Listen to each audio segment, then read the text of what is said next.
ಸುಮಾರು ಜನ ಈ ಬಾಡಿ ಬಿಲ್ಡಿಂಗ್ ಅಂತ ಬಂದಾಗ, ಫಿಟ್ನೆಸ್ ಅಂತ ಬಂದಾಗ ಹುಡುಗರಿಗೆ ಕೇಳುವಂಥ ಪ್ರಶ್ನೆ, ಜಾಸ್ತಿ ವರ್ಕೌಟ್ ಮಾಡ್ಬೇಡ ಕಣೋ, ಚಿಕ್ಕದಾಗೋಗುತ್ತೆ ಅಂತ.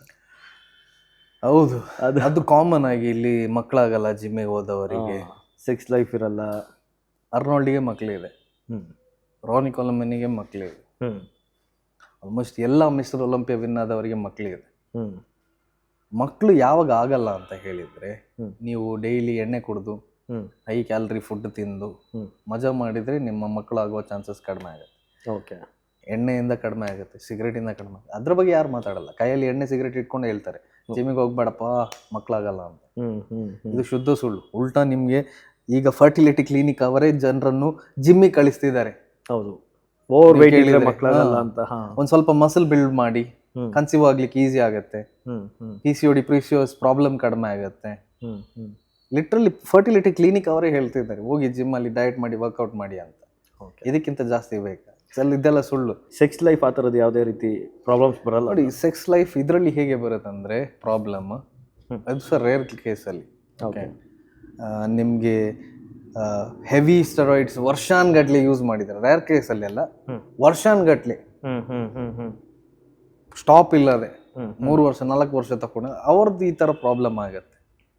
ಓಕೆ, ಸೆಕೆಂಡ್ ಪ್ರಾಬ್ಲಮ್ ಯಾರಿಗೆ ಮೇಯ್ನ್ ಆಗಿ ಆಗೋದಂದ್ರೆ, ಜಿಮ್ ಬರದೆ ಹೆವಿ ಶುಗರ್ ಎಣ್ಣೆ ಗಿಣ್ಣೆಲ್ಲ ಹೊಡೆದು ಡಯಾಬಿಟಿಸ್ ಬರುತ್ತಲ್ಲ, ಅವರಿಗೆ ಪ್ರಾಬ್ಲಮ್ ಆಗುತ್ತೆ. Erectile dysfunction. ಜಿಮ್ಮಿಗೆ ಬಂದ್ರೆ ಇರೆಕ್ಟೈಲ್ ಡಿಸ್ಫಂಕ್ಷನ್ ಅದೆಲ್ಲ ಆಗೋದು ಅದೆಲ್ಲ ಆಗೋದಿಲ್ಲ. ಉಲ್ಟಾ ನಿಮ್ಮ ಸೆಕ್ಷುವಲ್ ಹೆಲ್ತ್ ಚೆನ್ನಾಗಿ ಆಗ್ಬೇಕಾದ್ರೆ ನೀವು ವರ್ಕೌಟ್ ಮಾಡ್ಬೇಕು. ನಿಮ್ಮ ಒಂದೇ ಟೆಕ್ನಿಕ್ ಇರೋದು ಟೆಸ್ಟೋಸ್ಟೆರಾನ್ ಅನ್ನು ಜಾಸ್ತಿ ಮಾಡೋದು, ಸ್ಪರ್ಮ್ ಕೌಂಟ್ ಅನ್ನು ಜಾಸ್ತಿ ಮಾಡೋದು. ಸಿಂಪಲ್ ವರ್ಕೌಟ್ ಮಾಡಬೇಕು, ಚೆನ್ನಾಗಿ ನಿದ್ದೆ ಮಾಡಬೇಕು, ಪ್ರಾಪರ್ ಆಗಿ ನೀವು ರಿಲ್ಯಾಕ್ಸ್ ಆಗಿ ಇರಬೇಕು, ಜಾಸ್ತಿ ಸ್ಟ್ರೆಸ್ ತಗೊಳ್ಬಾರ್ದು. ಓಕೆ, ಅದರಲ್ಲಿ ಮಾತ್ರ ನಿಮ್ಮದು ಸೆಕ್ಷುವಲ್ ಲೈಫ್ ಸರಿಯಾಗೋದು. ಓಕೆ ಸರ್, ಇದು ಕಾಂಪಿಟೇಷನ್ ಟೈಮಲ್ಲಿ ಮಾಸ್ಟರ್ಬೇಷನ್ ಮಾಡಲ್ಲ. ಮಾಸ್ಟರ್ಬೇಷನ್ಗೆ ಮತ್ತು ನಿಮ್ಮ ಜಿಮ್ ಇದು ಗೇನ್ಸಿಗೆ ಏನು ಕನೆಕ್ಷನ್ ಇಲ್ಲ. ತುಂಬ ಜನ ಅಂದ್ಕೊಳ್ತಾರೆ ನೀವು ಮಾಡಿದ ಮೇಲೆ ಮಾಡಬಾರ್ದು ಅಂತ ಹೇಳಿದಾಗ, ಮಾಡಿದ ಮೇಲೆ ನಿಮ್ಮ ಟೆಸ್ಟೋಸ್ಟೆರಾನ್ ಲೋ ಆಗುತ್ತೆ ಅಂತ. ಫಸ್ಟ್ ಆಫ್ ಆಲ್ ಸ್ಪರ್ಮ್ ಬೇರೆ, ಟೆಸ್ಟೋಸ್ಟೆರಾನ್ ಬೇರೆ. ಸ್ಪರ್ಮ್ ನಿಮ್ಮ ಬಾಡಿಯಲ್ಲಿ ಅದಕ್ಕೆ ಒಂದು ಎಕ್ಸ್ಪೈರಿ ಡೇಟ್ ಅಂತ ಇರುತ್ತೆ. ನೀವು ಯೂಸ್ ಮಾಡಲಿಲ್ಲ ಆದರೆ ಅದೇ ನಿಮ್ಮ ಬಾಡಿ ಅದನ್ನು ಹೀರ್ಕೊಳ್ಳುತ್ತೆ, ಹೊಸ ಸ್ಪರ್ಮ್ಸ್ ಅನ್ನು ಹಾಕುತ್ತೆ ವಾಲಿಟರಿ ಕಂಟ್ರೋಲಿಗೆ. ನಿಮ್ಗೆ ಅರ್ಥ ಆಗ್ತಿದೆಯಾ? ಸೊ ಯಾವಾಗ ಮಾಡಬಾರ್ದು ಅಂತ ಹೇಳಿದರೆ, ಜಸ್ಟ್ ಜಿಮ್ಮಿಗೆ ಹೋಗೋಕ್ಕಿಂತ ಮುಂಚೆ ಮಾಡಬಾರ್ದು. ಅರ್ಥ ಆಗ್ತಿದೆಯಾ? ಈಗ 1 ಗಂಟೆ ಮುಂಚೆ ನೀವು ಮಾಡಿಬಿಟ್ಟು ಜಿಮ್ಮಿಗೆ ಹೋದರೆ ಏನಾಗುತ್ತೆ ಅಂದರೆ, ನೀವು ಸೆಕ್ಷುವಲ್ ಆ್ಯಕ್ಟಿವಿಟಿಯಲ್ಲಿ ಇರುವಾಗ ನಿಮ್ಮ ತಲೆಯಲ್ಲಿ ಡೋಪಮೈನ್ ಸ್ಪೈಕ್ ಆಗುತ್ತೆ, ಹ್ಯಾಪಿನೆಸ್ ಹಾರ್ಮೋನ್ ಸ್ಪೈಕ್ ಆಗಿ ಅದು ಕ್ರ್ಯಾಶ್ ಆಗುತ್ತೆ. ಆ ಕ್ರ್ಯಾಶ್ ಆಗುವ ಟೈಮ್ ನೀವು ಜಿಮ್ಮಲ್ಲಿ ಇದ್ದರೆ ನಿಮಗೆ ಅಷ್ಟು ಚೆನ್ನಾಗಿ ಪರ್ಫಾರ್ಮ್ ಮಾಡ್ಲಿಕ್ಕೆ ಆಗಲ್ಲ ಜಿಮ್ಮಲ್ಲಿ, ಎನರ್ಜಿ. ಹೌದು, ಅದು ಬಿಟ್ಟು ಸೆಕ್ಷುವಲ್ ಆ್ಯಕ್ಟಿವಿಟಿ ಇರಬಾರ್ದು, ಅದು ಸುಳ್ಳಾಯ್ತಾ? ಮನುಷ್ಯನಿಗೆ ಬೇಸಿಕ್ ನೀಡ್ಸ್ ಅಲ್ಲಿ ಈವನ್ ಕಾನೂನು ಹೇಳುತ್ತೆ, ಸೆಕ್ಸ್ ಇಸ್ ಬೇಸಿಕ್ ನೀಡ್ಸ್ ಜನರಿಗೆ. ನಮ್ಮ ಭಾರತ ಸಂವಿಧಾನದ ಕಾನೂನು ಹೇಳುತ್ತೆ, ನೀವು ಸೆಕ್ಷುವಲಿ ಸ್ಯಾಟಿಸ್ಫೈ ಆಗಲಿಲ್ಲ ಆದರೆ ನಿಮಗೆ ಡಿವೋರ್ಸ್ ತಗೊಳ್ಬೋದು. ಅದು ಗೊತ್ತಾ ನಿಮಗೆ? Yes. So sex is very important. If you are mentally ಸರಿ ಇದ್ದರವನಿಗೆ ಅದು ಬೇಕೇ ಬೇಕು. ಅದನ್ನು ಕಂಪ್ಲೀಟ್ ಅವಾಯ್ಡ್ ಮಾಡಿದರೆ ನೀವು ಅಗೇನ್ ಸ್ಟ್ರೆಸ್ ಔಟ್ ಆಗ್ತೀರ. ಇವನ್ ಕಾಂಪಿಟೇಷನ್ ಟೈಮಲ್ಲಿ ಈಗ ಇನ್ನೊಂದು 2 days ಇದೆ ಸ್ಟೇಜ್ಗೆ. ಇಲ್ಲ ಆ ಥರದ್ದು ಏನಿಲ್ಲ. ಇಫ್ ನಿಮಗೆ ತಾಕತ್ತಿದ್ರೆ ನೀವು ಮಾಡ್ಬೋದು. ಆ ಟೈಮ್ ನೀರು ಬಿಟ್ಟಾಗ ನೀವು ಮಾಡ್ಲಿಕ್ಕೆ ಆಗಲಿಲ್ಲ ಆದರೆ, but if you feeling good, if you have energy, go for it, not a problem. ಇದಕ್ಕೆ ಕನೆಕ್ಷನ್ ಇಲ್ಲ.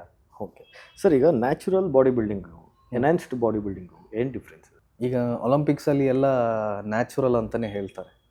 ಒಲಿಂಪಿಕ್ಸ್ ನಮ್ಮ ಒಲಿಂಪಿಕ್ಸ್. ಇಂಡಿಯಾ ಈಗ ರಷ್ಯಾ ಆದಮೇಲೆ ಇಂಡಿಯಾ 2nd ಪ್ಲೇಸಲ್ಲಿದೆ ಡೋಪಿಂಗ್ ಇದರಲ್ಲಿ. ಓಕೆ, ಎಲ್ಲ ಸಿಕ್ಕಿ ಬೀಳ್ತದೆ.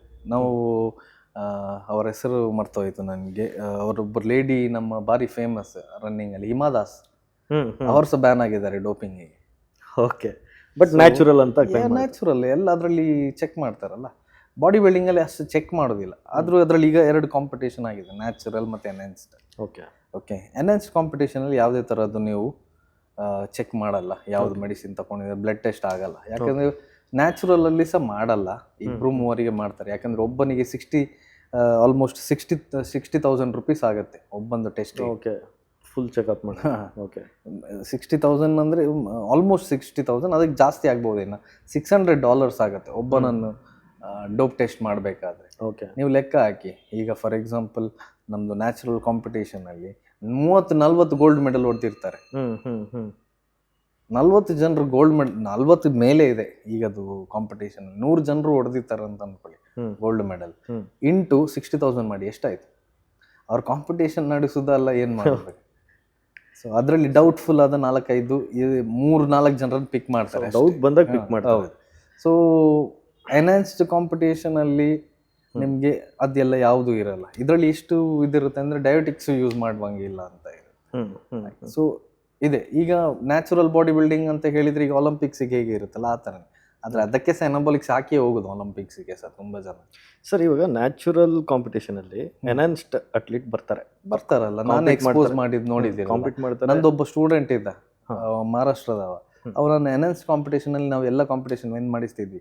ಎಷ್ಟಂದ್ರೆ ಅಲ್ಲಿದೊಬ್ಬರು ಪೊಲೀಸ್ ಅವರಿದ್ರು, ಅವರವರ ಬೈಕನ್ನು ಸೇಲ್ ಮಾಡಿ ಅವನಿಗೆ ಸ್ಪಾನ್ಸರ್ ಮಾಡಿ ಕಾಂಪಿಟೇಷನ್ ನಿಲ್ಲಿಸಿದ್ರು. ಇವ ಏನ್ ಮಾಡಿದ ಮೊನ್ನೆ ನ್ಯಾಚುರಲ್ ಕಾಂಪಿಟೇಷನ್ ಅಲ್ಲಿ ಹ್ಯಾಮರ್ ಹೊಡೆದು ಬಿಟ್ಟಿದ್ದಾನೆ. ಅದಕ್ಕೆ ನಾನು ವಿಡಿಯೋ ಮಾಡಿದೆ, ತುಂಬಾ ಜನ ಅಪ್ರಿಷಿಯೇಟ್ ಮಾಡಿದ್ರು ನಮಗೆ, ನಾನು ಎಕ್ಸ್ಪೋಸ್ ಮಾಡಿದೆ. ಅವನನ್ನು ಬ್ಯಾನ್ ಮಾಡಿ ಬಿಟ್ರು. ಅದು ಬಂದೇ ಬರ್ತಾರೆ. ಓಕೆ, ಎಷ್ಟು ಜನ ಇದ್ದಾರೆ ನಂಗೆ ಗೊತ್ತಿದ್ದವ್ರು ಸಹ ಕಾಂಪೀಟ್ ಮಾಡ್ತಾರೆ. ಸರ್ ಈಗ ನೀವು ಎಕ್ಸ್ಪೋಸ್ ಮಾಡಿದ್ದಕ್ಕೆ ಅಟ್ಲೀಸ್ಟ್ ಇದು ಹೊರಗಡೆ ಬಂತು, ಇಲ್ಲ ಅಂದಿದ್ರೆ ಎಷ್ಟು ಜನ ನ್ಯಾಚುರಲ್ ಬಾಡಿ ಬಿಲ್ಡರ್ಸ್ಗೆ ಅನ್ಯಾಯ ಆಗ್ತಾ ಇತ್ತು ಸರ್. ಅನ್ಯಾಯ ಈಗ ಹೇಗೆ ಹೇಳುದು, ನಾನೀಗ ಹೇಳಿದೆ. ಈಗ ಹಾಗಾದ್ರೆ ಒಲಿಂಪಿಕ್ಸ್ ಅಲ್ಲಿ ಸಹ ಈಗ ಹಾಕಿ ಹೋಗ್ತಾ ಇದ್ದಾರಲ್ಲ, ನಮ್ಮ ಎಷ್ಟು ಜನ ಆಗಿದ್ದಾರೆ, 1000 ಮೇಲೆ ಇಂಡಿಯಾದು ಅಥ್ಲೀಟ್ಸ್ ಅವ್ರು ಬ್ಯಾನ್ ಆಗಿದ್ದಾರೆ. ಒಮ್ಮೆ ಚೆಕ್ ಮಾಡಿ ನೋಡಿ, ಇಂಡಿಯನ್ ಅಥ್ಲೀಟ್ಸ್ ಕಾಟ್ ಇನ್ ಡೋಪ್ ಟೆಸ್ಟ್ ಅಂತ. ಎಷ್ಟಂದ್ರೆ ಇದು ರೋಯಿಂಗ್ ಇದೆಯಲ್ಲ, ಆ ರೋಯಿಂಗ್ ಇದ್ದು ಇಬ್ಬರನ್ನು ಸಹ ಬ್ಯಾನ್ ಮಾಡಿದ್ದಾರೆ ಇಂಡಿಯಾದು. ಎಲ್ಲ ಇದರಲ್ಲಿ ಹಾಕ್ತಾ ಇದ್ದಾರೆ ಮೆಡಿಸಿನ್ಸ್. ಅದಕ್ಕೆ ಮಾಸ್ಕಿಂಗ್ ಏಜೆಂಟ್ಸ್ ಇರುತ್ತೆ, ಅದನ್ನು ಬಾಡಿಯಿಂದ ಅದರ ಹಾಫ್ ಲೈಫ್ ಅನ್ನು ಹೇಗೆ ಎಂಡ್ ಮಾಡೋದು, ಅದಕ್ಕೆ ಟೆಕ್ನಿಕ್ಸ್ ಇರುತ್ತೆ. ಅದನ್ನು ಮಾಡಿಬಿಟ್ಟು ಹೋಗ್ತಾರೆ, ಆಗ ಸಿಕ್ಕಿ ಬೀಳಲ್ಲ. ಓಕೆ, ನೀವು ಒಲಿಂಪಿಯಾ ಲೆವೆಲ್ ಟೆಸ್ಟಿಂಗ್ ಅನ್ನೇ ಫುಲ್ ಮಾಡ್ತಾರೆ, ಹಾಗಾದ್ರೆ ಇದನ್ನು ಫುಲ್ ಮಾಡೋದು ಎಷ್ಟು ದೊಡ್ಡ ವಿಷಯ. ಸರ್ ಈಗ ಆಂಪ್ ಯೂಸ್ ಮಾಡ್ಲೇಬೇಕಾ? ಆಂಪ್ ಯೂಸ್ ಮಾಡಿದ್ರೆ ಸೊಳ್ಳೆ ತರ ಸತ್ತು ಹೋಗ್ತೀರಾ. ಈಗ ತುಂಬಾ ಜನ, ಕೆಲವರು ಬಾಡಿ ಬಿಲ್ಡರ್ಸ್ ಲೈಫ್ನೇ ಹಾಳು ಮಾಡ್ಕೊಂತಿದ್ದಾರೆ. ಎಷ್ಟು ಜನ ಬೇಕು. ನನ್ನ ಮುಂದೆ ಒಬ್ಬ ಸತ್ತಿದ್ದಾನೆ, ನನ್ನ ಮುಂದೆ ಕಣ್ಣು ಮುಂದೆ, ಮಂಗಳೂರು 2017 ದಕ್ಷಿಣ ಕನ್ನಡ ಶ್ರೀ, ನನ್ನ ಮುಂದೆ ಸತ್ತಿದ್ದಾರೆ. ಅವನಿಗೆ ಯಾರು ಇಂಜೆಕ್ಷನ್ ಕೊಟ್ಟಿದ್ದೆ ಅವು ಓಡೋಗಿದ್ದಾರೆ. ಅಂದರೆ ಆಂಪ್ ಅಷ್ಟೊಂದು ಪವರ್ಫುಲ್ ಅಂತ? ಪವರ್ಫುಲ್ ಅಂತಲ್ಲ, ನಿಮಗೆ ಅದು ಏನು ಅನ್ಪ್ರಿಡಿಕ್ಟೇಬಲ್ ಮತ್ತೆ ಅಗತ್ಯ ಇಲ್ಲ. ಅದು ಮೈನ್ ಯೂಸ್ ಮಾಡೋದು ಏನಂದ್ರೆ ಸೇಮ್ ಅದೇ ವಾಸೋಡೈಲೇಷನ್ ಆಗುತ್ತೆ, ನಿಮಗೆ ಬ್ಲಡ್ ರಶ್ ಆಗುತ್ತೆ ನಿಮ್ಮ ಮಸಲಿಗೆ, ವೆಯಿನ್ಸಿಗೆ. ಆ ಟೈಮ್ ನಿಮಗೆ ಒಳ್ಳೆ ಕಿಕ್ ಬಂದಾಗುತ್ತೆ ವರ್ಕೌಟಿಗೆ. ಕೆಲವರಿಗೆ ಅದಿಲ್ಲದೆ ವರ್ಕೌಟೇ ಮಾಡ್ಲಿಕ್ಕೆ ಆಗಲ್ಲ, ಅಡಿಕ್ಷನ್ ಆಗಿರುತ್ತೆ. ಲಾಸ್ಟಿಗೆ ಅವ್ರ ವರ್ಕೌಟ್ ಅಲ್ಲ, ನಿಮಗೆ ಅವರು ಸುಮ್ಮನೆ ಇರಬೇಕಾದ್ರೂ ಅದನ್ನ ತಗೊಳ್ತಿರ್ತಾರೆ ದಿವಸ. ಅದು ಅಗತ್ಯನೇ ಇಲ್ಲ. ಅದಿಲ್ಲದೆ ಬಾಡಿ ಬಿಲ್ಡಿಂಗ್ ಮಾಡ್ಬೋದು, ಅದು ಅಗತ್ಯನೇ ಇಲ್ಲ. ಓಕೆ, ಎನಬಾಲಿಕ್ಸ್ ಕೆಲವು ಹೌದು, ಎನಬಾಲಿಕ್ಸ್ ಆಗ್ತಾರೆ, ಅದು ಇದು ಎನಬಾಲಿಕ್ಸ್. ಅದರಲ್ಲಿ ರಿಸಲ್ಟ್ ಆದ್ರೂ ಇದ್ರಲ್ಲಿ ರಿಸಲ್ಟು ಸಿಗಲ್ಲ, ಸುಮ್ಮನೆ ಕಿಕ್ಕಿಗೆ ಆಗ್ತೀರಾ ಇದನ್ನು. ನಿಮ್ಗೆ ಮತ್ತೆ ಕುಡ್ಕನಲ್ಲಿ ಏನ್ ಡಿಫ್ರೆನ್ಸ್ ಇದೆ? ಅವ್ರಿಗೊಂದೇನೋ ಒಂದು ಹೈ ಬೇಕು ಅಷ್ಟೇ. ಸರ್ ಈಗ ಈ ಎನ್ಹಾನ್ಸ್ಡ್ ಬಾಡಿ ಬಿಲ್ಡರ್ಸ್ ಯಾರಿದಾರೋ ಅವ್ರಿಗೆ ಒನ್ಸ್ ಅವ್ರಿಗೆ ಒಂದು ಸ್ಟೆರಾಯ್ಡ್ಸ್ ಇಂದ ಆಚೆ ಬಂದು ಅವರು ಕಾಂಪೀಟ್ ಮಾಡೋದಕ್ಕಾಗಲ್ಲ. ಎವ್ರಿ ಇಯರ್ ಅವ್ರು ಏನು ಸ್ಟೇಜ್ಗೆ ಕಾಂಪೀಟ್ ಮಾಡ್ತಾರೋ ಬೆಟರ್ ಆಗಿ ನಾನು ಕಾಣಿಸ್ಬೇಕು ಅಂತ ಅವ್ರು ಲೋಡ್ ಮಾಡ್ತಾ ಹೋಗ್ತಾನೆ ಇರ್ತಾರೆ. ಇದು ಇನ್ ಫ್ಯೂಚರ್ ಸಮಸ್ಯೆ ಆಗುತ್ತೆ. ಅಂದರೆ ನಾನು ಯಾವ ಥರ ಕೇಳ್ತಾ ಇದ್ದೀನಿ ಅಂದರೆ, ಈಗ ಓಕೆ ಬಾಡಿ ಬಿಲ್ಡರ್ಸ್ ಇದನ್ನು ಮಾಡೋದು ಓಕೆ, ಬಟ್ ಈಗ ನನ್ನಂಥ ಕಾಮನ್ ಮ್ಯಾನ್ ಕೂಡ ಒಂದು ಫಿಟ್ ಆಗಬೇಕು ಅಂತ ಬರ್ತೀವಿ, ಒಂದು ರೇಂಜಿಗೆ ಫಿಟ್ ಆಗ್ತೀವಿ, ಮಿರರಲ್ಲಿ ನೋಡ್ತೀವಿ, ಓಕೆ ಅಂತ ಅನ್ಸುತ್ತೆ. ಇಲ್ಲ ಇನ್ನೊಂದು ಸ್ವಲ್ಪ ಸೈಜ್ ಆಗಬೇಕು, ಇನ್ನೊಂದು ಸ್ವಲ್ಪ ಮಸ್ಕ್ಯುಲರ್ ಆಗಬೇಕು ಅಂತ. ಅವಾಗ ಗೊತ್ತಿಲ್ಲದೇನೋ ಒಂದು ಸತಿ ಅಂತ ಸ್ಟಾರ್ಟ್ ಮಾಡ್ತೀವಿ. ಅದು ಆಗ್ತಾ ನನ್ನ ಫ್ರೆಂಡ್ಸ್ಗಳು ತುಂಬ ಜನ ಹೇಳಿದ್ರು, ಒಂದೇ ಒಂದು ಸೈಕಲ್ ಮಾಡ್ಬಿಡೋಣ, ಸ್ವಲ್ಪ ಫೋಟೋಶೂಟ್ ಅದು ಇದು ಮಾಡ್ಬಿಡೋಣ ಅಂತ. ಅದಾದಮೇಲೆ ಅದೊಂಥರ ಅಡಿಕ್ಷನ್ ಆಗೋಯ್ತು ಅಂತ. ಬಟ್ ಅವ್ರಿಗೆ ಯಾವುದೇ ಬಾಡಿ ಬಿಲ್ಡಿಂಗ್ ಗೋಲ್ ಇಲ್ಲ, ಸ್ಟೇಜ್ ಹತ್ತಬೇಕು ಅಂತ ಆಸೆ ಇಲ್ಲ. ಒಂದು ಫೋಟೋ ಶೂಟಿಗೆ ಸ್ಟಾರ್ಟ್ ಆಗಿದ್ದು ಇವತ್ತಿಗೆ ಅವ್ರಿಗೆ ನಿಲ್ಸೋಕ್ಕಾಗ್ತಾ ಇಲ್ಲ. ಸೊ ನಿಲ್ಸೋಕ್ಕಾಗ್ತಿಲ್ಲ ಅಂತ ಹೇಳಿದರೆ ಸ್ಟೆರಾಯ್ಡ್ಸಲ್ಲಿ ನೀವು ಅಡಿಕ್ಷನ್ ಆಗಲ್ಲ. ಒಂದು ವಿಷಯ, ಸ್ಟೆರಾಯ್ಡ್ಸಿಂದ ಅಡಿಕ್ಷನ್ ಆಗೋದಿಲ್ಲ, ಒಂದು ಸುಳ್ಳು. ನಿಮಗೆ ಆ್ಯಂಪ್ ಟರ್ಮಿನ್ ಅದರಲ್ಲಿ ಅಡಿಕ್ಷನ್ ಆಗುತ್ತೆ, ಅನಬಾಲಿಕ್ಸಲ್ಲಿ ಅಡಿಕ್ಷನ್ ಆಗಲ್ಲ. ಅದು ಬಿಟ್ಟಾಗ ಏನಾಗುತ್ತೆ ಅಂದರೆ ಅವ್ರ ಬಾಡಿ ಒಂದು ಸ್ವಲ್ಪ ಕಡಿಮೆ ಆಗುತ್ತೆ. ಓಕೆ ಇದು ನ್ಯಾಚುರಲ್ ಆಗಿ ಅವ್ರದ್ದು ಟೆಸ್ಟೋಸ್ಟೆರಾನ್ ಇದೆಯಲ್ಲ, ಅದು ಡ್ರಾಪ್ ಆಗುತ್ತೆ. ಯಾಕಂದರೆ ಹೊರಗಡೆಯಿಂದ ಬರ್ತಾ ಇದೆಯಲ್ಲ ಟೆಸ್ಟೋಸ್ಟೆರಾನ್. ಸರ್ ಅದ್ರ ಬಗ್ಗೆ ಒಂದು ಸ್ವಲ್ಪ ಡೀಟೇಲ್ ಆಗಿ ಹೇಳ್ತೇನೆ. ಫಸ್ಟ್ ಆಫ್ ಆಲ್ ನೀವು ಏನು ಅರ್ಥ ಮಾಡಬೇಕಂದ್ರೆ, ನಿಮಗೆ ಸ್ಟೆರಾಯ್ಡ್ಸ್ ತಗೊಳ್ಳೋ ಅಗತ್ಯ ಇದೆಯಾ? ನಾನು ಸ್ಟೆರಾಯ್ಡ್ಸ್ ಪ್ರಮೋಟ್ ಮಾಡ್ತಾ ಇಲ್ಲ. ಸ್ಟೆರಾಯ್ಡ್ಸ್ ತಗೊಳ್ಳುವ ನಿಮ್ಗೆ ಅಗತ್ಯ ಇದೆಯಾ? ನಿಮ್ಮ ಕೆಲಸ ಏನು? ಖಾಲಿ ಫೋಟೋ ಶೂಟಿಗೆ ಒಂದು ಸ್ಟೆರಾಯ್ಡ್ಸ್ ತಗೊಳ್ತೀರಾ? ಅದಕ್ಕಿಂತ ಅಲ್ಲಿ ಜನರೇಟ್ ಮಾಡಿಯಲ್ಲ ನಿಮ್ಮ ಫೋಟೋ. ಬಟ್ ಅದೊಂದು ಫೀಲ್ ಬೇಕಲ್ಲ. ಹೌದು, ಆದರೆ ನಿಮ್ಮ ಎಲ್ಲದನ್ನು ರಿಸ್ಕಿಗೆ ಹಾಕ್ಲಿಕ್ಕೆ ರೆಡಿ ಇದ್ದೀರಾ? ಓಕೆ, ಈಗ ನೀವು ಬೈಕ್ ರೇಸರ್ ಆದರೆ ತೊಂದರೆ ಇಲ್ಲ, ನೀವು ಗಾಡಿಯನ್ನು ಸ್ಪೀಡಾಗಿ ಓಡಿಸಿ, ಆ ಜಾಗದಲ್ಲಿ ಓಡಿಸಬೇಕು. ಅದಕ್ಕೋಸ್ಕರ ಓಡಿಸ್ಬೇಕು. ಅದು ಬಿಟ್ಟು ನಾನು ರೇಸಿಂಗ್ ಬೈಕ್ ರೋಡಲ್ಲಿ ನಾನು ಓಡಿಸ್ತೇನೆ ಅಂತ ಹೇಳಿದ್ರೆ ಮೀನಿಂಗ್ ಇದೆಯಾ? ನಿಮಗೆ ರೇಸರ್ ಹಾಕ್ಲಿಕ್ಕೆ ಇಲ್ಲ, ಏನಾಗುತ್ತೆ? ಯಾರಿಗಾದ್ರೂ ಗುದ್ದು ಬಿಡ್ತೀರಾ? ಅಲ್ಲ ನೀವೇ ಯಾವ್ದಕ್ಕಾದ್ರೂ ಗುದ್ದು ಬಿಟ್ಟು ಸತ್ತು ಹೋಗ್ತೀರಾ? ಫಸ್ಟ್ ನಿಮ್ಮ ಹತ್ರ ಕೇಳಿ, ನಿಮ್ಗೆ ಅಗತ್ಯ ಇದೆಯಾ? ಅದು ಒಂದು ಪ್ರಶ್ನೆ ಕೇಳಿ. ನೀವು ಬಾಡಿ ಬಿಲ್ಡಿಂಗ್ ಅಲ್ಲಿ ಫ್ಯೂಚರ್ ಇದೆಯಾ ನಿಮ್ದು, ಅಥವಾ ನೀವು ಟ್ರೈನಿಂಗ್ ಫೀಲ್ಡ್ ಅಲ್ಲಿ ನಿಮ್ದು ಫ್ಯೂಚರ್ ಇದೆಯಾ, ಅಥವಾ ನೀವು ಆನ್ ಸ್ಕ್ರೀನ್ ಹೋಗ್ತಾ ಇದ್ದೀರಾ?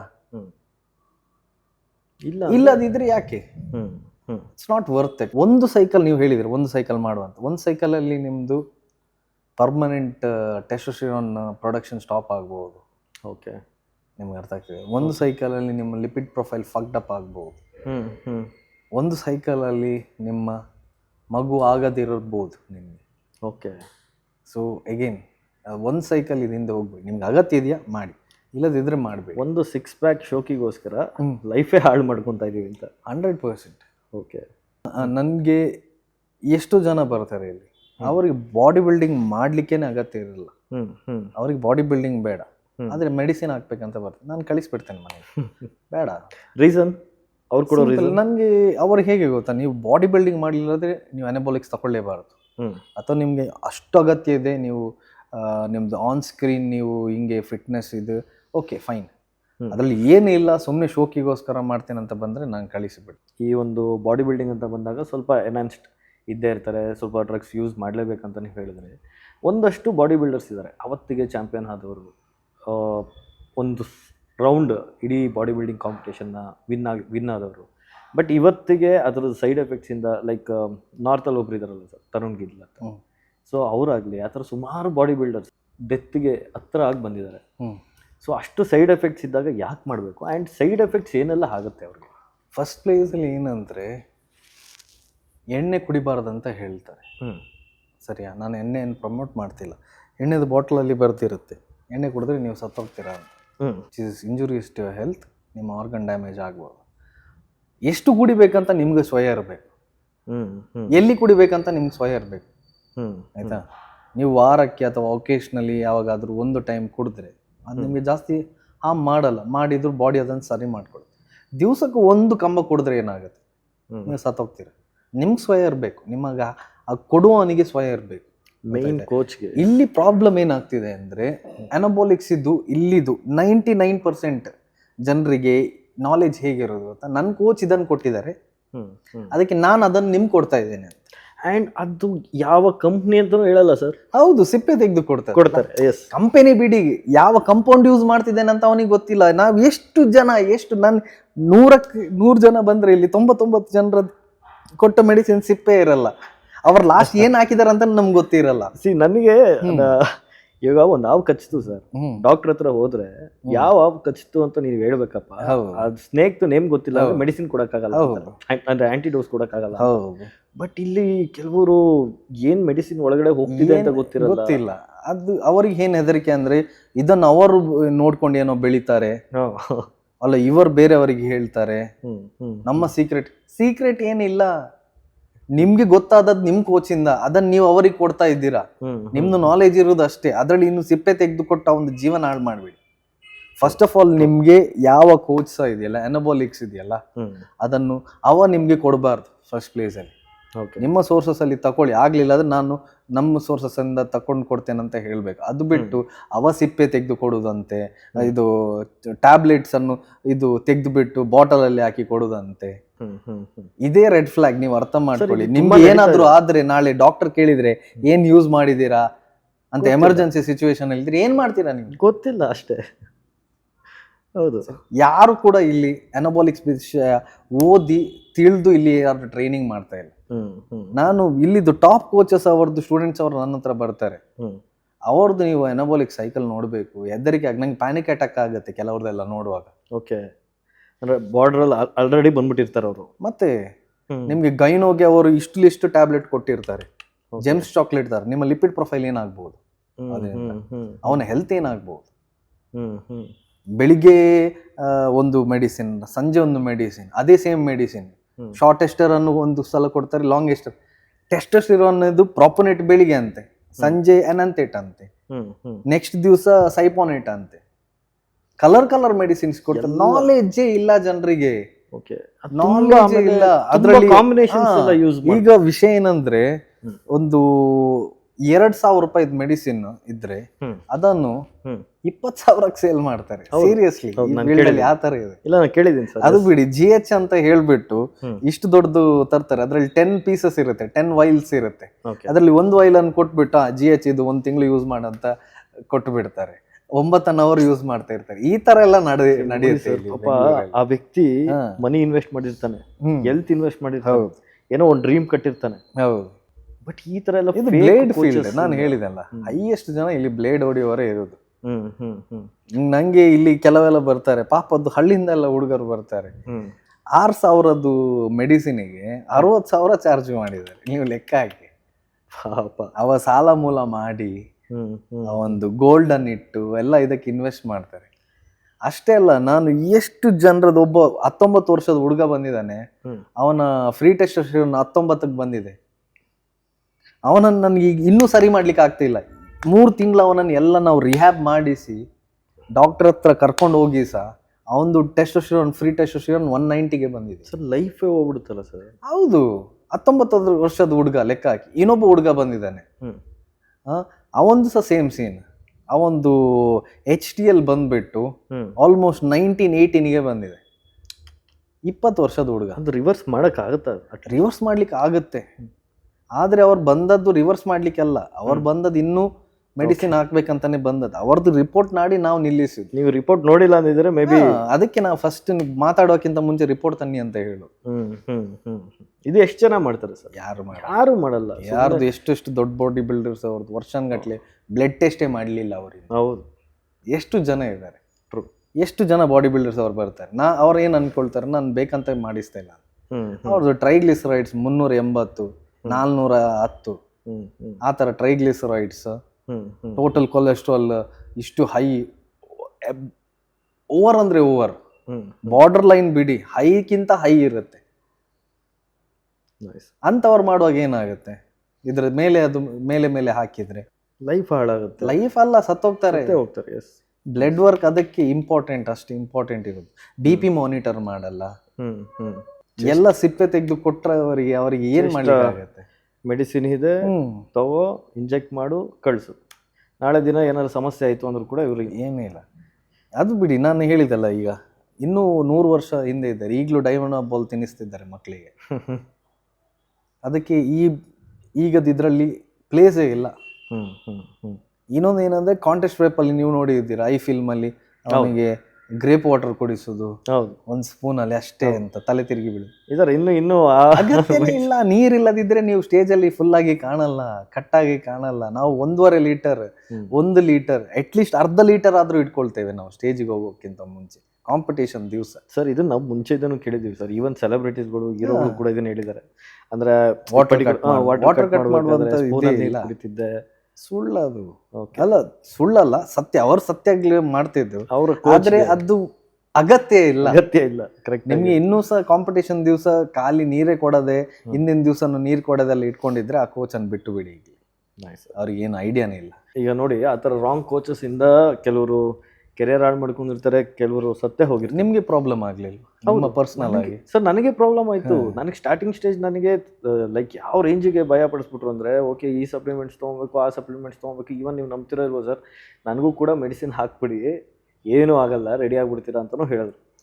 ಬಟ್ ಆ ಟೈಮಲ್ಲಿ ನೀವು ಕನೆಕ್ಟ್ ಆದ್ರಿ, ನೀವು ಕನೆಕ್ಟ್ ಆಗಿದ್ದಕ್ಕೆ ಅಟ್ಲೀಸ್ಟ್ ನಾನು ಸೇಫ್ ಆದೆ ಅಂತ ಹೇಳ್ಬೋದು. ಇಲ್ಲಾಂದ್ರೆ ನಾನು ಕೂಡ ಒಂದು ರಾಂಗ್ ಡೈರೆಕ್ಷನ್ಗೆ ಹೋಗ್ತಾ ಇದ್ದೆ ಸರ್. ಮತ್ತು ಇವಾಗ ಇನ್ನೊಂದು ಸ್ಟಾರ್ಟ್ ಆಗಿದೆ ಸರ್, ಜಿಮ್ಗೆ ಹೋದರೆ ಸತ್ತೋಗ್ತಾರೆ, ವರ್ಕೌಟ್ ಮಾಡಬೇಡಿ, ಸಪ್ಲಿಮೆಂಟ್ಸ್ ತೊಗೊಬೇಡಿ ಅಂತ. ಜಿಮ್ಮಿಗೆ ಹೋದರೆ ಹಾರ್ಟ್ ಅಟ್ಯಾಕ್ ಆಗೋದು, ಮತ್ತು ಅದು ಕೆಲವರು ಕೇಳಿದ್ದಾರೆ ಎಣ್ಣೆ ಹೊಡೆದು 100 ವರ್ಷ ಬದುಕ್ತಾರೆ ಅಂತ. ಫಸ್ಟ್ ಆಫ್ ಆಲ್ ಅದಕ್ಕೆ ಸರ್ವೈವರ್ಸ್ ಬಯಸ್ ಅಂತ ಹೇಳೋದು. ಓಕೆ, ಕೆಲವರು ಏನು ಮಾಡಿದ್ರು ಅವ್ರು 100 ವರ್ಷ ಬದುಕ್ತಾರೆ, ಯಾಕೆಂದರೆ ಅವರು one of the best gene ಇರುತ್ತೆ ಅವರ ಹತ್ರ. ಅದನ್ನು ನಾವು ನೋಡಿಬಿಟ್ಟು ಜಿಮ್ಮಿಗೆ ಹೋದವರೇ ಸಾಯ್ತಾರೆ ಅಂತ ಹೇಳೋದು. ನೋಡಿ, ಸಾಯೋದು ಎಲ್ಲ ಇದರಲ್ಲಿ ಸಾಯ್ತಾರೆ. ಕಾರ್ ಬಿಡುವಾಗ ಸತ್ತೋಗಿದ್ದಾರೆ, ನ್ಯೂಸ್ ರಿಪೋರ್ಟರ್ ನ್ಯೂಸ್ ಇದು ಮಾಡುವಾಗ ಸತ್ತೋಗಿದ್ದಾರೆ. ಸೊ ಜಿಮ್ಮಲ್ಲಿ ಸತ್ತೋದ್ರೆ ಮಾತ್ರ ಅದು ಜಿಮ್ಮಿಗೆ ಹೋಗ್ಬೇಡಿ ಅಂತ ಹೇಳೋದು. ಓಕೆ, ಈಗ ವಿಷಯ ಏನಂದರೆ, ಕೆಲವರಿಗೆ ಇದೆಯಲ್ಲ ಹೆರಿಡಿಟರಿ ಹಾರ್ಟ್ ಪ್ರಾಬ್ಲಮ್ ಇರುತ್ತೆ. ಓಕೆ, ಅವ್ರದ್ದು ವ್ಯಾಲ್ವ್ ಇದೆಯಲ್ಲ ಅದೇ ಚಿಕ್ಕದಿರುತ್ತೆ. ಸಿಂಪಲ್ ECG ಅಥವಾ ಕೆಲವು ಯಾವ್ದು ಕಾರ್ಡಿಯಾಲಜಿಸ್ಟ್ ಅವರು ಹೇಳುವಂಥ ಟೆಸ್ಟ್ ಮಾಡಿದರೆ ಅದರಲ್ಲಿ ಗೊತ್ತಾಗತ್ತೆ. ಅದು ಬಿಟ್ಟು ಜಿಮ್ಮಿಂದ ಆಗೋದಂತ ಹೇಳೋದು ಅದು ಸುಳ್ಳು. ಓಕೆ. ಮತ್ತು ಜಿಮ್ಮಿಂದ ಕಿಡ್ನಿ ಹೋಗುತ್ತೆ, ಅದಾಗತ್ತೆ. ಕಿಡ್ನಿ ಪ್ರಾಬ್ಲಮ್ ಬರೋದೇ ಜಿಮ್ಮಿಗೆ ಹೋಗೋದವರಿಗೆ. ನೀವು ನೋಡಿದ್ದೀರಾ ನೀವು? ಹೌದು. ಪ್ರೋಟೀನ್ ತಿಂದು ಕಿಡ್ನಿ ಪ್ರಾಬ್ಲಮ್ ಬಂದವರು ಯಾರೂ ಇಲ್ಲ. ಒಂದು ಕೇಸ್ ಹುಡುಕಿ ಕೊಡಿ ನಮಗೆ. ಅದು ಬಿಟ್ಟು ಡಯಾಬಿಟಿಸ್ ಬಂದು ಕಿಡ್ನಿ ಪ್ರಾಬ್ಲಮ್ ಆದವರು 80 ಲಕ್ಷಕ್ಕಿಂತ ಮೇಲೆ ಜನ ಇದ್ದಾರೆ ಈ ವರ್ಷನೇ ನನ್ನ ಲೆಕ್ಕದಲ್ಲಿ. ಜಿಮ್ಮಿಂದ ಹಾರ್ಟ್ ಅಟ್ಯಾಕ್ ಆಗೋದಿಲ್ಲ, ಉಲ್ಟಾ ಕಾರ್ಡಿಯಾಲಜಿಸ್ಟ್ ಅವರೇ ಹೇಳ್ತಾರೆ ಜಿಮ್ಮಿಗೆ ಹೋಗಿ ಅಂತ, ನಿಮ್ಮ ಹಾರ್ಟಿಗೆ ಒಳ್ಳೆಯದು. ಎಸ್, ಇವಾಗ ಎಲ್ಲ ಡಾಕ್ಟರ್ಸೇ ಹೇಳ್ತಿದ್ದಾರೆ ಜಿಮ್ಗೆ ಹೋಗಿ ವೆಯ್ಟ್ ಲಾಸ್ ಮಾಡಿ ಅಂತ. ಆ್ಯಂಡ್ ಸರ್, ಈ 6 ಪ್ಯಾಕ್ ಅನ್ನೋ ಒಂದು ಕ್ರೇಜ್ ಇದೆಯಲ್ಲ, ಸೊ ಹುಡುಗರೆಲ್ಲ 6 ಪ್ಯಾಕ್ ಮಾಡಬೇಕು, ಒಂದ್ಸತಿ ಫೋಟೋಶೂಟ್ ಮಾಡಬೇಕಂತ 6 ಪ್ಯಾಕ್ ಮಾಡ್ತಾರೆ. ಅದಾದಮೇಲೆ ಅದನ್ನ ಮೇಂಟೈನ್ ಮಾಡೋದಕ್ಕೆ ಆಗಲ್ವಲ್ಲ? ಯಾಕೆ? ಮೇಂಟೈನ್ ಮಾಡಲಿಕ್ಕೆ ನಿಮಗೆ ವಿಲ್ ಇರಬೇಕು ಒಂದು. ಓಕೆ. ನೀವು ನಾಳೆ ಡಯಟ್ ಮುಗೀತು, ಫೋಟೋಶೂಟ್ ಆಯಿತು, ಇವತ್ತು ಹೋಗಿ ಸರಿಯಾಗಿ ತಿಂತಾರೆ, ಅದು ನೆಕ್ಸ್ಟ್ ದಿವಸ ಇನ್ನೊಂದು ಕಂಟಿನ್ಯೂ ಮಾಡ್ತಾರೆ, ಅದು 1 ವಾರ ಆಗುತ್ತೆ, 3 ವಾರ ಆಗುತ್ತೆ, ಆಗ ಅಷ್ಟರಲ್ಲಿ ಆ್ಯಬ್ ಹೋಗಿ ಇರುತ್ತೆ. ಸೊ ಫಸ್ಟಿಗೆ ಏನು ಮಾಡಬೇಕು, ಓಕೆ 2 ದಿವಸ ಆಯಿತು, 3ನೇ ದಿವಸ ನೀವು ರಿಟರ್ನ್ ಬರಬೇಕು. ಅದಕ್ಕೆ ರಿಟರ್ನ್ ಬಂದುಬಿಟ್ಟು ನಿಮ್ಮ ಮೇಂಟೆನೆನ್ಸ್ ಕ್ಯಾಲರಿಗಿಂತ ಒಂದು ಸ್ವಲ್ಪ ಜಾಸ್ತಿ ತಿಂದು ಅದನ್ನು ಮೇಂಟೈನ್ ಮಾಡ್ತಾ ಹೋದ್ರೆ ನಿಮ್ದು ಆ್ಯಬ್ಸ್ ಹಾಗೆ ಇರುತ್ತೆ. ಅದು ಬಿಟ್ಟು ನೀವು ತುಂಬ ಜಾಸ್ತಿ ತಿಂದ್ಬಿಟ್ಟು ವಾಪಸ್ ಅದನ್ನೇ ಮೇಂಟೈನ್ ಮಾಡೋದು ಇಯರ್ ಲಾಂಗ್ ಭಾರಿ ಕಷ್ಟ. ಕೆಲವರಿಗೆ ಜೆನೆಟಿಕ್ಸ್ ಚೆನ್ನಾಗಿರುತ್ತೆ, ಕೆಲವರು ಲೀನ್ ಆಗಿ ಇರ್ತಾರೆ, ಫುಲ್ ಟೈಮ್ ಆ್ಯಬ್ಸ್ ಇರುತ್ತೆ, ಏನು ಸಂಕಪಸನ ತಿಂದರೂ ಇರುತ್ತೆ, ಅವ್ರಿಗೆ ಅಂಥವ್ರಿಗೆ ಮೇಂಟೈನ್ ಮಾಡ್ಬೋದು. ಫಾರ್ ಎಕ್ಸಾಂಪಲ್, ಒಬ್ಬ ಬಾಡಿ ಬಿಲ್ಡರ್ ನೋಡಿರ್ಬೋದು, ಯುಲಿಸಸ್ ಅಂತ, ಮುಂಚೆ ಉದ್ದ ಕೂದಲು ಬ್ಲ್ಯಾಕ್ ಬಾಡಿ ಬಿಲ್ಡರ್, ಅವ್ರದ್ದು 24 ಗಂಟೆ 365 ಡೇಸ್ ತೆಗೆದ್ರೂ ಆ್ಯಬ್ಸ್ ಇರುತ್ತೆ. ಓಕೆ. ಯಾಕಂದರೆ ಅವ್ರ ಡಯಟ್ ಮೇಲೆ ಸಹ ಕಂಟ್ರೋಲ್ ಇರುತ್ತೆ, ಅವರ ಜೆನೆಟಿಕ್ಸ್ ಇರುತ್ತೆ. ಕೆಲವರಿಗೆ ಏನು ಮಾಡಿದ್ರು ಆ್ಯಬ್ಸ್ ಕಾಣೋದೇ ಇಲ್ಲ, ಒಂದು ನಾಳೆ ನೀರು ಬಿಟ್ಟ ಕೂಡಲೇ ಆ್ಯಬ್ಸ್ ಮಾಯ ಆಗಿಬಿಡುತ್ತೆ. ಆ್ಯಂಡ್ ನಾನು ಇನ್ನೊಂದು ನೋಟಿಸ್ ಮಾಡಿದ್ದೀನಿ ಸರ್, ನಾನು ನಿಮ್ಮ ಅಂಡರಲ್ಲಿ ಟ್ರೈನ್ ಮಾಡಬೇಕಾದ್ರೆ ನನಗೆ ಲಾಸ್ಟ್ ಸ್ಟೇಜ್ ತನಕ ನೀವು ಯಾವತ್ತೂ ಕೂಡ ಕೋರ್ ವರ್ಕೌಟ್ಸ್, ಆ್ಯಬ್ಸ್ ವರ್ಕೌಟ್ ಮಾಡಿಸ್ಲೇ ಇಲ್ಲ. ಸೊ ರೀಸನ್ ಏನು ಸರ್? ನಾನು ಆ್ಯಬ್ಸ್ ವರ್ಕೌಟ್ ಮಾಡಿಸ್ಲೇ ಇಲ್ಲ ಅಂತ ಹೇಳೋದಕ್ಕಿಂತ ಮಾಡಿ ಅಂತ ಆಪ್ಷನ್ ಕೊಟ್ಬಿಡ್ತೇನೆ. ವಾರಕ್ಕೆ 1 ಸಲ 2 ಸಲ. ಓಕೆ. ಆ್ಯಬ್ಸು ಮಸಲೆ, ಅದನ್ನು ಪ್ರತಿ ದಿವಸ ಟ್ರೈನ್ ಮಾಡಬೇಕಂತ ಇಲ್ಲ. ನೀವು ಪ್ರತಿ ದಿವಸ ಮಾಡುವಂಥ ಎಕ್ಸಸೈಸ್ ಆ್ಯಬ್ಸಿಂದನೇ ನಿಮಗೆ ವರ್ಕೌಟ್ ಆಗೋದು. ಯಾಕಂದರೆ ನೀವು ಬೆಂಚ್ ಪ್ರೆಸ್ ಮಾಡುವಾಗ ಕೋರ್ ಎಂಗೇಜ್ ಮಾಡ್ತೀರಿ, ಡಂಬಲ್ ಪ್ರೆಸ್ ಮಾಡುವಾಗ ಕೋರ್ ಎಂಗೇಜ್ ಮಾಡ್ತೀವಿ, ಸ್ಕ್ವಾಟ್ಸ್ ಮಾಡುವಾಗ ಕೋರ್ ಎಂಗೇಜ್ ಮಾಡ್ತೀವಿ, ಅಲ್ಲಿ ಆಟೋಮ್ಯಾಟಿಕ್ ನಿಮಗೆ ಎಕ್ಸಸೈಸ್ ಆಗ್ತಾ ಇರುತ್ತೆ. ನಾನು ಮೇಯ್ನ್ ಆಗಿ ನಮ್ಮ ಬಾಡಿ ಬಿಲ್ಡರ್ಸ್ ಅಥವಾ ಮೆನ್ಸ್ ಫಿಸಿಕ್ ಅವರಿಗೆ ಏನು ಹೇಳೋದು, ವೆಯ್ಟ್ ಇಟ್ಕೊಂಡು ಹೊಡಿಬೇಡಿ ಆ್ಯಬ್ಸ್ ಅಂತ. ಯಾಕಂದರೆ ನಿಮ್ಮದು ಇದು ಯಾಕಂದರೆ ನಿಮ್ಮ ಆ್ಯಬ್ಸ್ ಇದು ವೇಸ್ಟ್ ದೊಡ್ಡದಾಗುತ್ತೆ. ಓಕೆ. ತುಂಬ ಜನರದ್ದು ನಾನು ನೋಡಿದ್ದೀನಿ. ಅದು ದೊಡ್ಡದಾದ ಕೂಡಲೇ ಏನಾಗುತ್ತೆ ಅಂದರೆ ನಿಮ್ಮ ಶೋಲ್ಡರ್ ಮತ್ತು ಹಿಪ್ ರೇಷಿಯೋ ಮೇಲೆ ಕೆಳಗೆ ಆಗುತ್ತೆ. ಬಟ್ ಕೆಲವು ಟ್ರೈನರ್ಸ್ ಅದನ್ನೇ ಹೇಳ್ತಾರಲ್ಲ ಸರ್, ಲೈಕ್ ಅದನ್ನು ಕೂಡ ನಾವು ವಿತ್ ವೆಯ್ಟ್ ಟ್ರೈ ಮಾಡೋದಕ್ಕಿಂತ ನಾನು ವಿದೌಟ್ ವೆಯ್ಟ್ ಸೆಕೆಂಡ್ ಅದನ್ನು ಬ್ಯಾಲೆನ್ಸ್ ಔಟ್ ಮಾಡಿ ಅಂತ. ಈಗ ನೀವು ಬೈಸೆಪ್ಸಿಗೂ ಟ್ರೈನ್ ಮಾಡ್ತೀರಾ, ಟ್ರೈಸೆಪ್ಸಿಗೂ ಟ್ರೈನ್ ಮಾಡ್ತೀರಾ. ಇಲ್ಲಿ ಏನು ಮಾಡ್ತಾರೆ, ಅಲ್ಲಿ ಆ್ಯಬ್ಸ್ ಓಡಿಸ್ತಾರೆ. ಓಕೆ. ಆ್ಯಬ್ಸ್ ಓಡಿಸಿ ಏನಾಗುತ್ತೆ, ಅವರಿಗೆ ಡಿಸ್ಕ್ ಪ್ರಾಬ್ಲಮ್ ಬರುತ್ತೆ. ಯಾಕಂದರೆ ಅವರ ಬ್ಯಾಕ್ ವೀಕ್ ಇದೆ. ಎಸ್, ಲೋವರ್ ಬ್ಯಾಕ್ ಮೇಲೆ ವರ್ಕ್ ಮಾಡ್ತಾ ಇಲ್ಲ, ಖಾಲಿ ಆ್ಯಬ್ಸ್ ಮೇಲೆ ಮಾಡ್ತೀವಿ. ಸೆಕೆಂಡ್ ಏನಂದರೆ, ನಿಮ್ಮದು ಲೇಡೀಸ್ ಅವರು ಪೋಸ್ಟ್ ಪ್ರೆಗ್ನೆನ್ಸಿ ಬಂದವರಿಗೆ ಸಹ ಹೊಟ್ಟೆ ಹೋಗ್ಬೇಕಂದ್ರೆ ಆ್ಯಬ್ಸ್ ಓಡಿಸ್ತಾರೆ.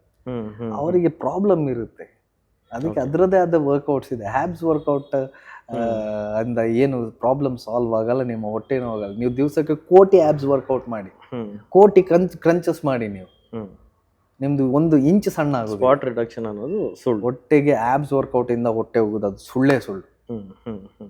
ನೀವು ಆ್ಯಂಡ್ ಇವನ್ ನೆಕ್ಗೂ ಅದೊಂದು ಮಾಡಿಸ್ತಾ ಇದ್ದಾರೆ ಸರ್. ನೆಕ್ಕಿಗೆ ನಾನು ತುಂಬ ಜನರಿಗೆ ಹೇಳೋದು ಮಾಡಬೇಡಿ ಅಂತ. ನೆಕ್ಕಿಗೆ ನೀವು ಮಾಡುವಾಗ ನೀವು ಸ್ಟ್ರಗ್ಸ್ ಮಾಡಿ. ಓಕೆ.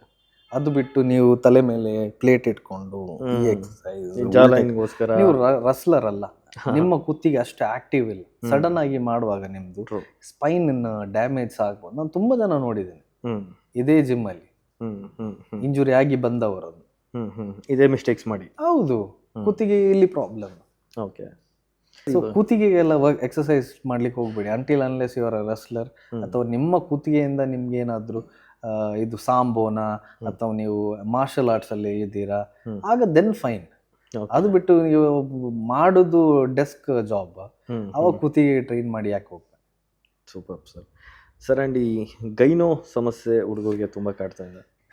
ಗೈನೋ ಈಗ ನೋಡಿ, ಅದರಲ್ಲಿ ಸಹ ಪ್ರಾಬ್ಲಮ್ ಏನಂದರೆ ಒಬ್ಬೊಬ್ಬರದ್ದು ರೀತಿ ರೆಸ್ಪಾಂಡ್ ಮಾಡುತ್ತೆ, ಒಂದೊಂದು ರೀತಿ ರೆಸ್ಪಾಂಡ್ ಮಾಡುತ್ತೆ. ಎಲ್ಲರದ್ದು ಒಂದೇ ಥರ ಆಗುತ್ತೆ. ಕೆಲವರಿಗೆ ಫಸ್ಟ್ ಸೈಕಲಲ್ಲಿ ಗೈನೋ ಆಗುತ್ತೆ. ಓಕೆ.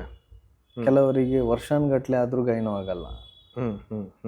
ಗೈನೋಗೆ ಹೇಗೆ ಪ್ರಿವೆಂಟ್ ಮಾಡೋದು ಅದು ಸಹ ಗೊತ್ತಿರಬೇಕು. ಆ ಪ್ರಿವೆಂಟ್ ಮಾಡುವ ವಸ್ತನ್ನು ನೀವು ಜಾಸ್ತಿ ತಿಂದರೂ ಪ್ರಾಬ್ಲಮ್ ಆಗುತ್ತೆ. ಓಕೆ. ಗೊತ್ತಾಯ್ತಾ? ಸೊ ಗೈನೋ ನೀವು ಬಾಡಿ ಬಿಲ್ಡಿಂಗ್ ಮಾಡೋದೇ ಒಂದು ಕಟ್ಟಿಟ್ಟ ಬುತ್ತಿ. ಓಕೆ, ಬಂದೇ ಬರುತ್ತೆ. ಓಕೆ, ಅದು ಈಗ ಅಥವಾ ಫ್ಯೂಚರಲ್ಲಿ ಆದರೂ ಬರುತ್ತೆ. You can just minimise it for a time, but ಬಂದೇ ಬರುತ್ತೆ. ಆದರೆ ನಮ್ಮದ್ರಲ್ಲಿ ಯಾರಿಗೂ ಸಹ ಬರಲಿಲ್ಲ ಗೈನೋ. ಓಕೆ, ಆದರೆ ನಮ್ಮ ಗೈನೋ ಆದವ್ರು ನಮ್ಮ ಹತ್ರ ಬಂದಿದ್ದಾರೆ. ಅಂದರೆ ಈ ಬಾಡಿ ಬಿಲ್ಡಿಂಗಲ್ಲಿ ಸೈಡ್ ಎಫೆಕ್ಟ್ಸ್. ಫಾರ್ ಎಕ್ಸಾಂಪಲ್ ನಮ್ಮ ಸೂರ್ಯಪ್ರಕಾಶ್, ಓಕೆ, ಎಕ್ಸಲೆಂಟ್ ಬಾಡಿ. ಆದರೆ ನಮ್ಮ ಹತ್ರ ಬರೋಕ್ಕಿಂತ ಮುಂಚೆನೇ ಅವರಿಗೆ ಹೆವಿ ಗೈನೋ ಆಗಿತ್ತು. ಯಾಕೆಂದರೆ ಅವ್ರು ಪ್ರೀವಿಯಸ್ ಕೋಚ್ ಮಾಡಿದಂಥ ಮಿಸ್ಟೇಕ್, ಅವರಿಗೆ ಅದನ್ನು ಹೇಗೆ ಪ್ರಿವೆಂಟ್ ಮಾಡೋದು ಅದು ಗೊತ್ತಿರಲಿಲ್ಲ. ಸೊ ಅದಾದಮೇಲೆ ಬಂದಾದ್ಮೇಲೆ ಏನು ಮಾಡಲಿಕ್ಕಾಗಲ್ಲ, ಅದಕ್ಕೆ ಸರ್ಜರಿ ಆಪ್ಷನ್ ಇರೋದು. ಅದಕ್ಕಿಂತ ಮುಂಚೆನೇ ಫಸ್ಟಿಂದನೇ ನೀವು ಅದನ್ನು ಸರಿ ಮಾಡ್ತಾ ಹೋಗ್ಬೇಕು, ಅದನ್ನು ಮಿನಿಮೈಸ್ ಅಥವಾ ಕಂಟ್ರೋಲ್ ಮಾಡ್ತಾ ಹೋಗ್ಬೇಕು. ಅದು ಇಷ್ಟು ದೊಡ್ಡ ಆದಮೇಲೆ ಅದು ಟಿಶ್ಯೂ ಆದಮೇಲೆ ನೀವು ಅದನ್ನು ಹೇಗೆ ತೆಗಿತೀರ? Super sir. ಈಗ ಇದು ಬಾಡಿ ಬಿಲ್ಡಿಂಗ್ ಬಂತು.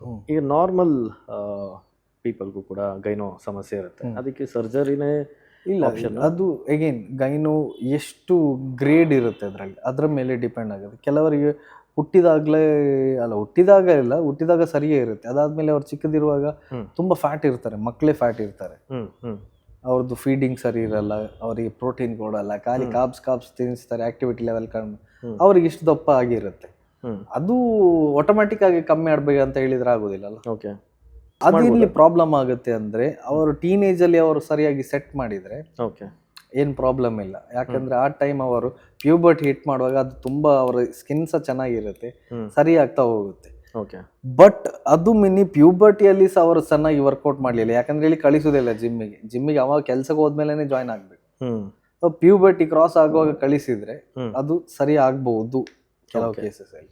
ಇದೇನಾಗುತ್ತೆ, ಅವ ಜಾಬಿಗೆ ಹೋಗ್ತಾನೆ, ತಿರ್ಗಾ ಅವ ಫುಡ್ ತಿನ್ಲಿಕ್ಕೆ ಸ್ಟಾರ್ಟ್ ಮಾಡ್ತಾನೆ, ಇನ್ನೂ ದಪ್ಪ ಆಗ್ತಾನೆ. ಆ ಥರ ತುಂಬಾ ನೇತಾಡ್ಲಿಕ್ಕೆ ಸ್ಟಾರ್ಟ್ ಆದ್ರೆ ಅದು ಸರಿ ಮಾಡ್ಲಿಕ್ಕೆ ಆಗಲ್ಲ. ಬಟ್ ಟು ಅನ್ ಎಕ್ಸ್ಟೆಂಟ್ ಸರಿ ಮಾಡ್ಬೋದು ಜನರದ್ದು.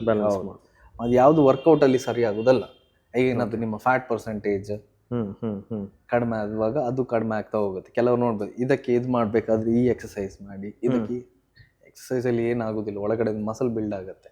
ಓಕೆ, ಅದು ಕಡಿಮೆ ಆಗಬೇಕಾ, ನಿಮ್ಮ ಫ್ಯಾಟ್ ಪರ್ಸೆಂಟೇಜ್ ಕಡಿಮೆ ಆಗಬೇಕು, ಮಸಲ್ ಗೇನ್ ಆಗಬೇಕು, ಫ್ಯಾಟ್ ಹೋಗಬೇಕು.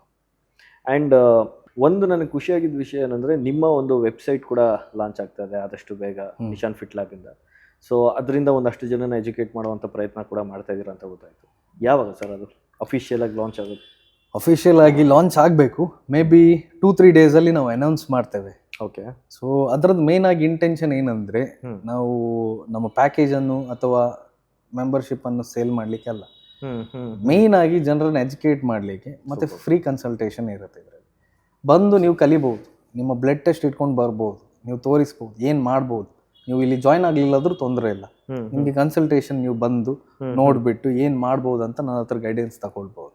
ಅದು ಮೇನ್. ಸೆಕೆಂಡ್ ಏನಂದರೆ, ನಿಮ್ಮ ಬಾಡಿಗೆ ಏನು ಹಾಕ್ತಿದ್ದೀರಾ, ನಿಮ್ಮ ಬಾಡಿಯಲ್ಲಿ ಏನು ಪ್ರಾಬ್ಲಮ್ ಇದೆ ಅದನ್ನು ನೀವು ಕಲಿಬೇಕು. ಓಕೆ, ಇನ್ನೊಂದು ಏನಂದರೆ, ತುಂಬ ಜನರಿಗೆ ಡಯಟ್ ಬಗ್ಗೆ ಗೊತ್ತಿಲ್ಲ. ಡಯಟ್ ಅಂತ ಹೇಳಿದರೆ ಸೇಮ್ ಅದೇ ಕ್ಯಾಲಿಫೋರ್ನಿಯಾದು ತಿನ್ಬೇಕು.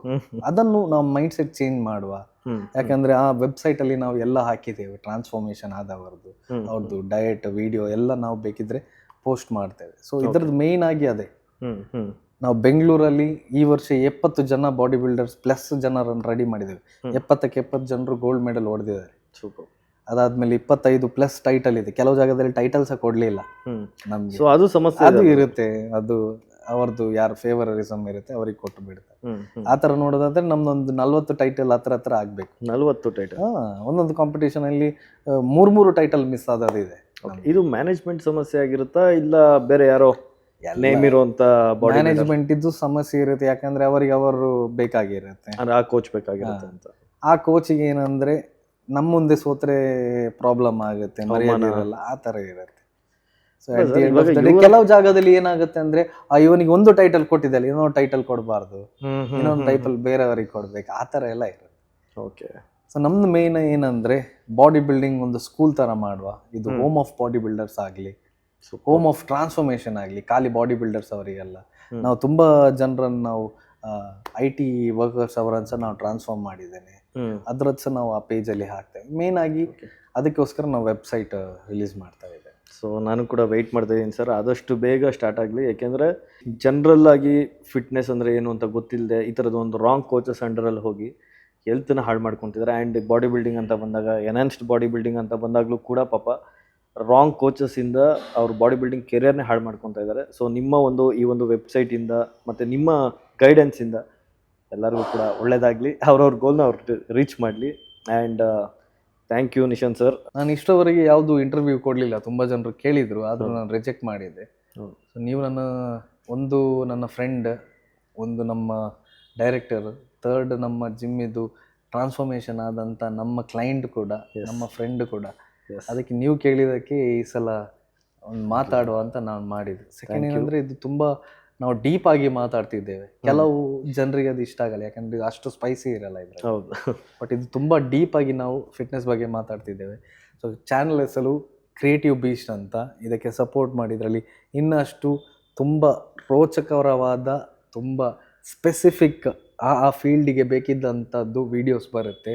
ತುಂಬ ಚೆನ್ನಾಗಿರುತ್ತೆ. ಫಾಲೋ ಮಾಡಿ, ಸಬ್ಸ್ಕ್ರೈಬ್ ಮಾಡಿ. Thank you sir. Thank you.